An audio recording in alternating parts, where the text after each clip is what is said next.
Hi there. Circumstances see me in a very different place. Almost seems like a different times.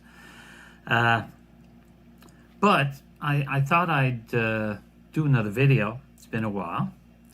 Last video I talked about the fact that I really had sort of run out of ideas. However, one thing has come to mind. And that is, I think, just a general shift in the way I look at photography. This happens to me every year or two. It seems like you just reevaluate your hobbies. And photography has been my major hobby for a very long time. There were times that I drifted away shortly, sometimes as long as a year or two. But I always ended up back with it. So, what's new? Why am I now doing a video when I said I probably wouldn't do many more videos?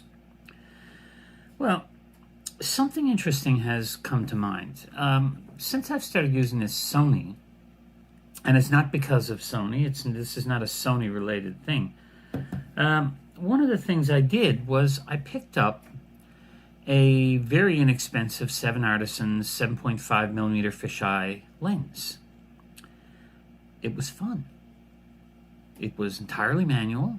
The Sony camera, thankfully, didn't require me to change any settings or anything, really. I left it in aperture priority. The focus peaking automatically worked with the lens that had no autofocus. And it was fun. I had kind of rediscovered what all the Leica guys already knew, and that is things like zone focusing and simply putting more input into the making of the picture than just composing and setting the right exposure. Because all too often nowadays, that's what it comes down to, your composition and your exposure. Because the autofocus takes care of the focusing part. Anyhow, I'm hoping to get another 7 Artisan lens. I'm looking quite strongly at the 35mm f1.2 because it would give me a roughly 50mm equivalent. I mean, 50mm, 35mm is something like 53 millimeters, I think. I don't want to do the math right now. Equivalent.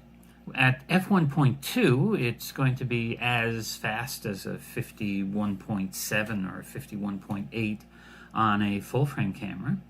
So it will allow me to have some, decently out-of-focus backgrounds. It has a clickless aperture, so I'm going to have to keep close eye on that.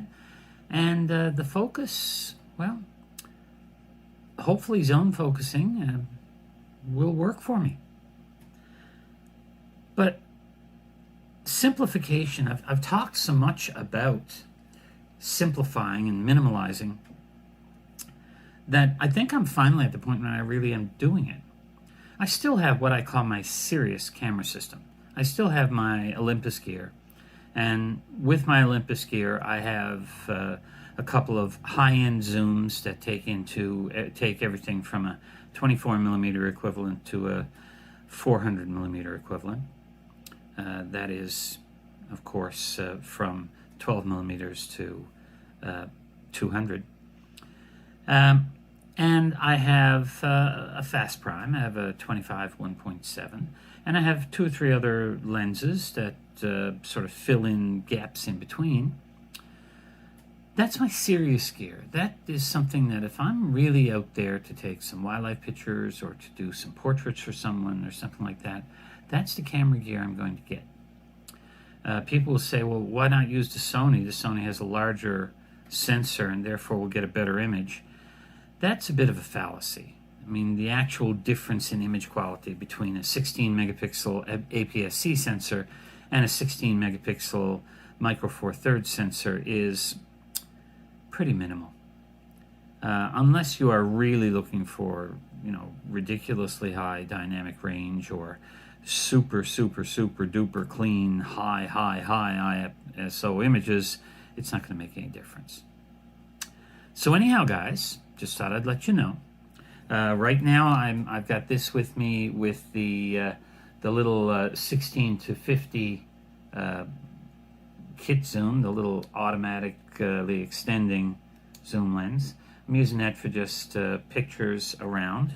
I am not at home right now. I am in my old homestead where I grew up because of certain circumstances.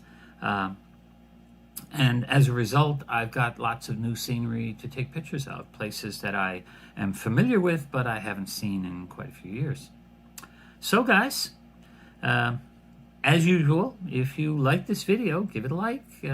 If you want to see more of my videos, then subscribe to this channel. And of course, if you think anybody would have any interest in what I've been saying about working with manual focus cameras, then by all means share it. Bye for now.